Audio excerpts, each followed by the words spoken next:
اور اسکیمیں آنے کی وجہ سے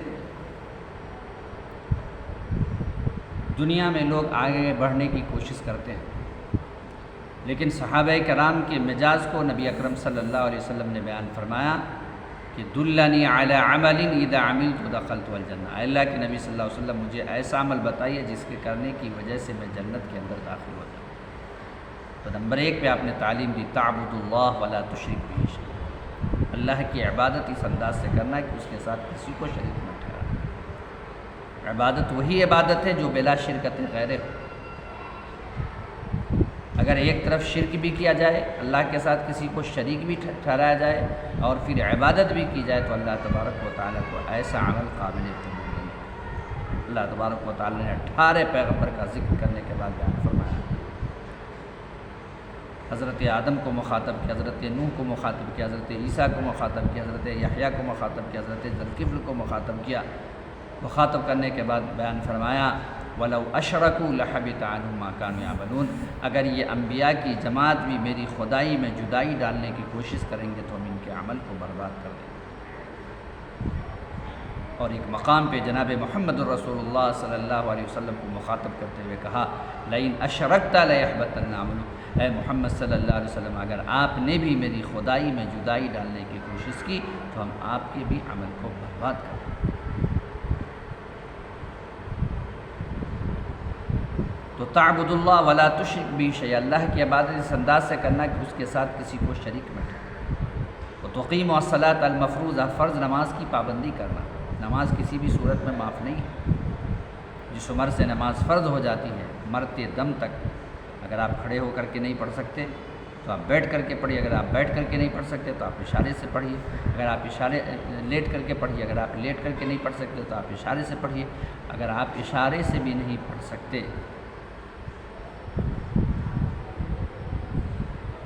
اگر آپ لیٹ کر کے بھی نہیں پڑھ سکتے تو آپ اشارے سے پر نماز معاف نہیں۔ آج ہماری ظہر کی نماز، عصر کی نماز، مغرب کی نماز، ظہر کی نماز تجارت میں، عصر کی نماز تجارت میں، مغرب کی نماز بازار مارکیٹنگ میں، عشاء کی نماز کھانے پینے میں، اور فجر کی نماز سونے میں چلی جاتی ہے۔ اور ہم یہ سوچتے ہیں کہ صرف نماز رمضان کے مہینہ کے اندر فرض ہے۔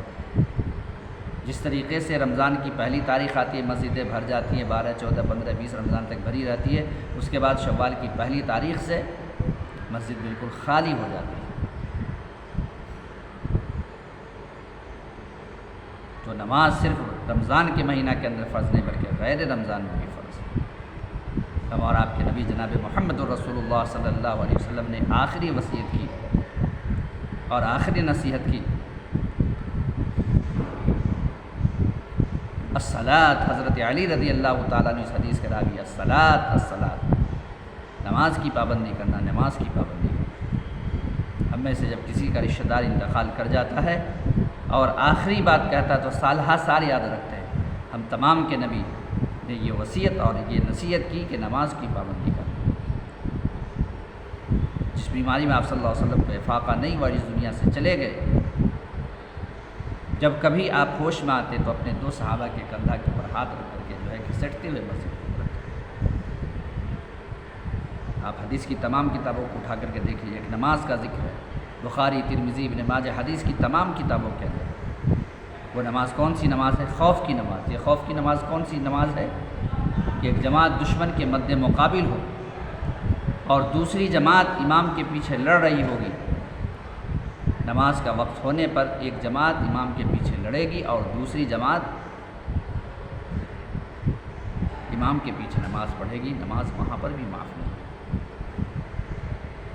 تو صحابی نے کیا کہا؟ دلنی علی عمل اذا عملت دخلت الجنہ، اللہ کے نبی صلی اللہ علیہ وسلم مجھے ایسا عمل بتائیے جس کے کرنے کی وجہ سے میں جنت کے اندر داخل ہو جاؤں۔ آپ صلی اللہ علیہ وسلم نے کہا اللہ کی عبادت اس انداز سے کرنا کہ اس کے ساتھ کسی کو شریک مت ٹھہرانا، فرض نماز کی پابندی کرنا، وہ توتیہ زکوٰۃ المکتوبہ، اور تمہارا مال جب نصاب کو پہنچ جائے تو مال سے زکوٰۃ کی ادائیگی کرنا، وہ تصوم و رمضان، اور جب رمضان کا مہینہ ہے تو غیر رمضان کی طرح مت گزارنا۔ اس صحابی نے جب اتنی بات کو سنا تو سننے کے بعد کہا کہ اے اللہ کے نبی صلی اللہ علیہ وسلم، میں نے جتنی بات کو آپ سے سنی اس میں نہ ذرہ برابر زیادتی کروں گا اور نہ کمی کروں گا۔ حدیث کے یہ الفاظ ہیں فلما ولا ذلک، جب وہ پیٹھ پھیر کر کے جانے لگے تب آپ صلی اللہ علیہ وسلم نے بیان فرمایا کہ صحابہ کی جماعت من سرہ ان ينظر الى رجل من اہل الجنہ فلینظر الى ھذا، تو اپنے سامنے کسی جنتی کو اس آسمان کے نیچے اس زمین کے اوپر اپنے سامنے کسی جنتی کو گزرتے ہوئے دیکھنا چاہتے ہو، فلینظر الی ھذا، تو دیکھو یہ جنتی جا رہا ہے، فلینظر الی ھذا، جنتی جا رہا ہے۔ آپ صلی اللہ علیہ وسلم نے کتنی باتوں کی تعلیم دی تھی؟ 4 باتوں کی تعلیم دی تھی۔ اور اس 4 بات کو سننے کے بعد اس صحابی نے کیا کہا کہ جتنی بات کو میں نے آپ سے سنی اس میں نہ زیادتی کروں گا اور نہ کمی کروں گا۔ اور میں یہ بتلا دوں کہ یہ حدیث صرف اس صحابی کے لیے خاص نہیں، اگر آج بھی ہم عامل ہوتے ہیں تو میرے لیے بھی جنت کی بشارت۔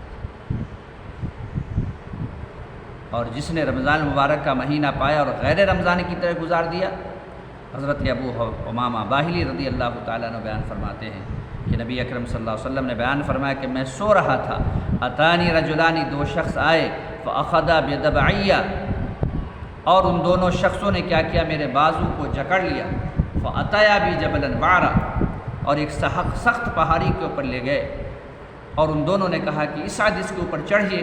آپ صلی اللہ علیہ وسلم نے کہا انی لا اطیقہ، میں اس کے اوپر چڑھنے کی طاقت نہیں رکھتا۔ چنانچہ آپ صلی اللہ علیہ وسلم کو سہارا دیا گیا، اور آپ صلی اللہ علیہ وسلم سہارا دینے کی وجہ سے اوپر چڑھ گئے۔ جس طریقے سے ایک بچے کو سہارا دیا جائے اور اونچی جگہ کے اوپر چڑھ جاتا ہے، اسی طریقے سے آپ صلی اللہ علیہ وسلم اونچی جگہ پر چڑھ گئے۔ اور جب آپ صلی اللہ علیہ وسلم اونچی جگہ پر چڑھے تو ہر طرف سے آہ و بکا کی آواز آ رہی تھی۔ اللہ تبارک و تعالیٰ نے جناب محمد الرسول اللہ صلی اللہ علیہ وسلم کی صفت کو بیان کرتے ہوئے بیان فرمایا وما ارسلناک الا رحمۃ للعالمین، کہ ہم نے اے محمد صلی اللہ علیہ وسلم آپ کو سارے جہان کے لیے رحمت بنا کر کے بھیجا ہے۔ جب ہر طرف سے چیخو پکار کی آواز آ رہی تھی تو آپ صلی اللہ علیہ وسلم کا دل بھی جو ہے پھٹنے لگا۔ آپ صلی اللہ علیہ وسلم نے پوچھا کہ یہ کون لوگ ہیں؟ جواب ملا ھذا عوام اہل النار، یہ جہنمیوں کی چیخ و پکار۔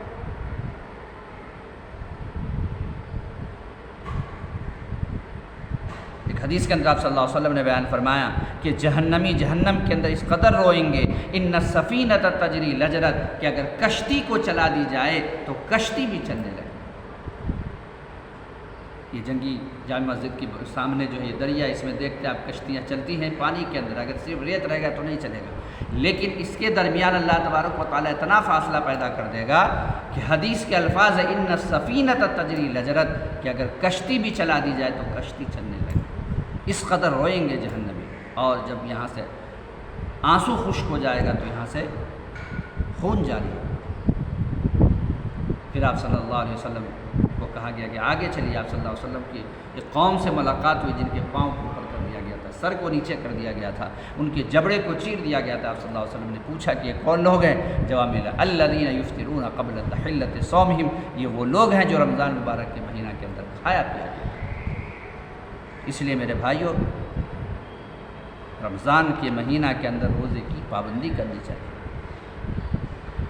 تو آج کے درس میں یہ آپ کے سامنے باتیں آئی اس حدیث کی تشریح میں کہ آپ صلی اللہ علیہ وسلم نے 4 باتوں کی تعلیم دی۔ اس صحابی نے کہا کہ اللہ کے نبی صلی اللہ علیہ وسلم میں نے جتنی باتوں کو سنی آپ سے اس میں نہ زیادتی کروں گا نہ کمی کروں گا۔ اللہ تعالیٰ سے دعا ہے کہ اللہ العالمین تو ہمیں کتاب و سنت روشنی میں اپنی زندگی گزارنے کی توفیق عطا فرما، اسی دعوت کو عام کرنے کی توفیق عطا فرما۔ سبحانک اللہم بحمدک اشہد ان لا الہ الا انت استغفرک و اتوب الیک۔